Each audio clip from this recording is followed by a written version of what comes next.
Okay, now I'm going to talk to you about one of my favorite products and one of my favorite things to do in decorative painting on furniture, and that is glazing.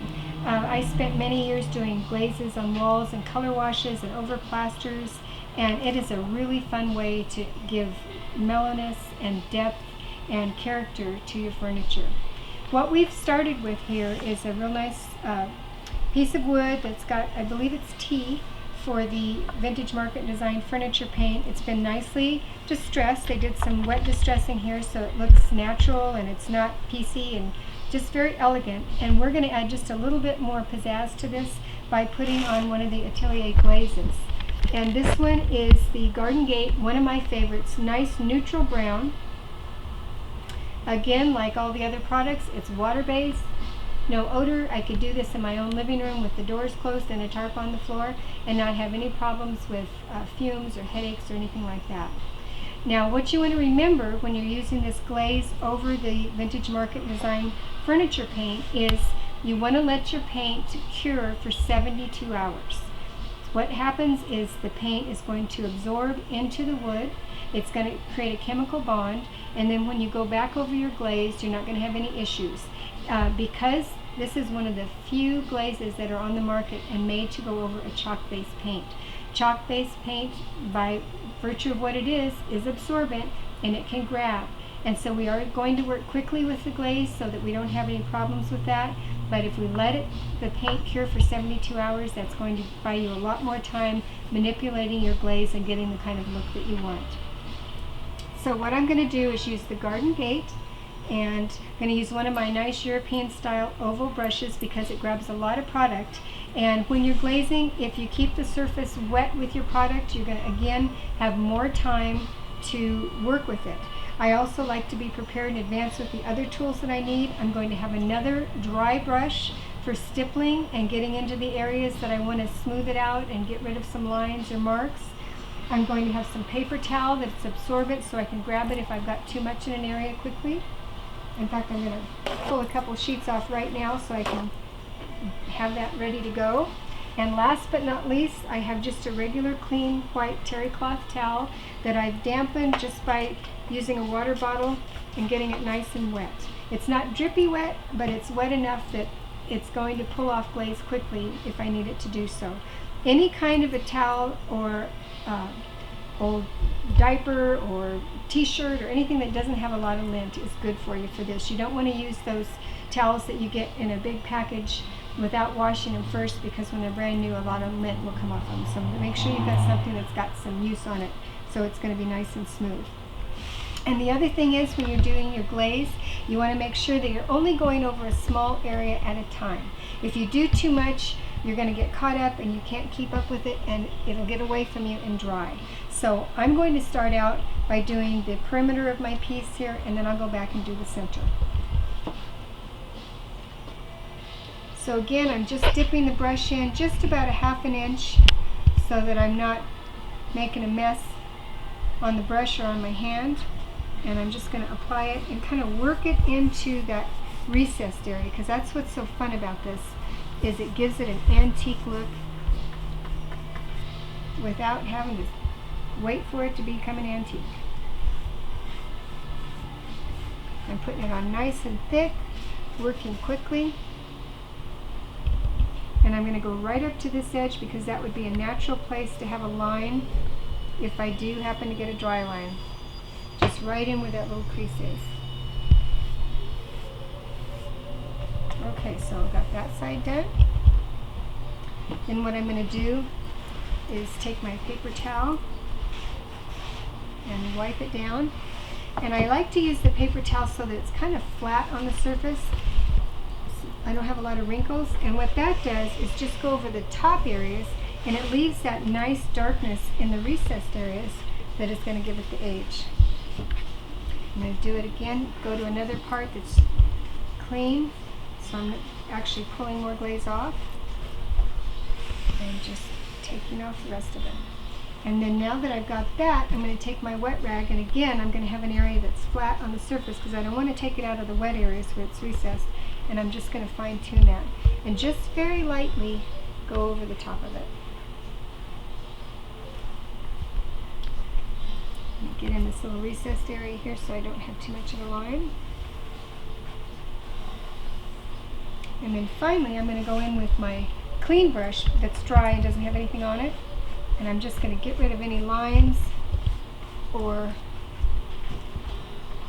areas that I don't like. And I can use my paper towel to get off the extra too.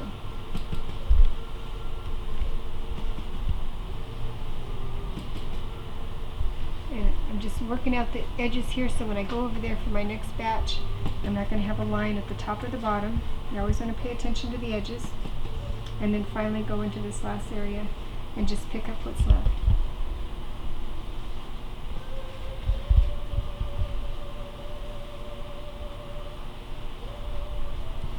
And I personally like to go in one last time with my wet rag and just give it one final go over, because I like my glaze to be subtle looking so that it looks real.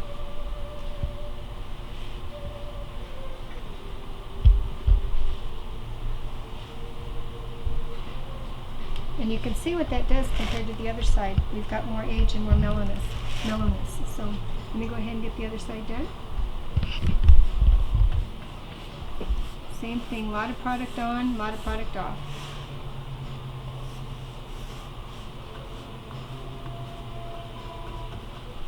Work it into those areas that you want to be dark.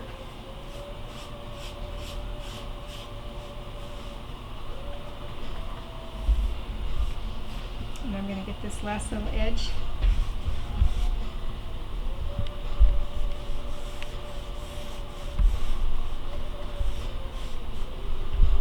Okay.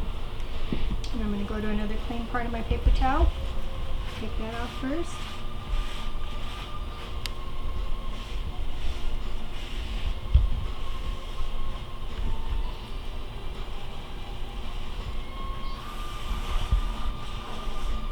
Use the wet rag to get the parts that you want to make sure you don't want a line, or you want more to come off at once.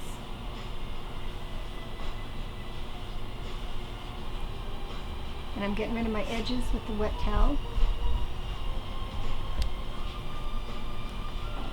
And I'm going to go over it with my dry brush and stipple.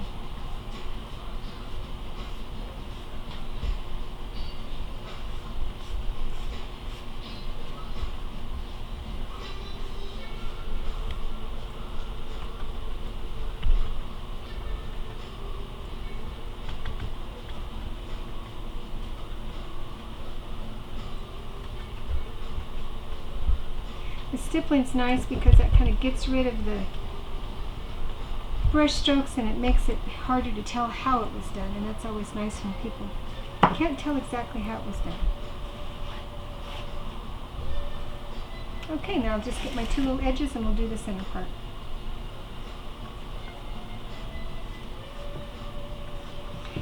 And another thing to avoid dry lines up here on the edges, I'm trying to not go over what I've already got too much. I've got a little bit there in the center, but I'm not going to take it clear over to the edges, because anytime that you overlap your glaze, and this doesn't matter whatever brand you use, you can get a line on the overlap. So you want to try and avoid that and have most of it in the center and then just work it out.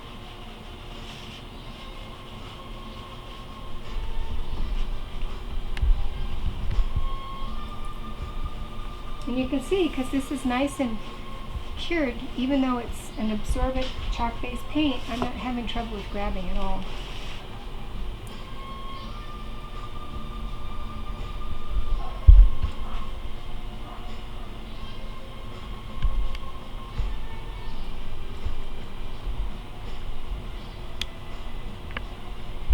And if you've got a little excess in the corner, you can just work that out here, because in an old piece, that's where you would have a lot of the darkness from fingers and soil and that sort of thing. So you want to give it that natural look where the corners are naturally darker, where it's more recessed. And one last swipe with the towel. And then finally I'm going to do the fun part, the big center part. I'm just going to lay it. And I like to start towards the center of any big piece I'm doing and work out towards the edges. Again, I just find I end up with less lines in between the batches of glaze if I do that.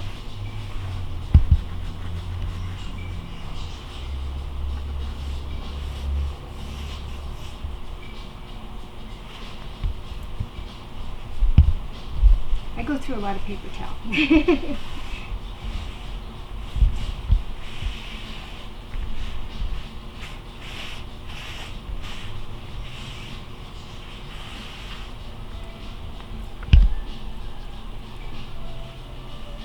Yeah, and I love using glazes because you get the look, same look as you can get with the wax, but it's a little quicker for me because all I'll have to do after this is go in and do clear coat versus all you have to do after wax too, but it's, a lot of it's just what you're used to. And I want to leave a lot of that dark in there, so I'm careful just to very lightly go towards the edge.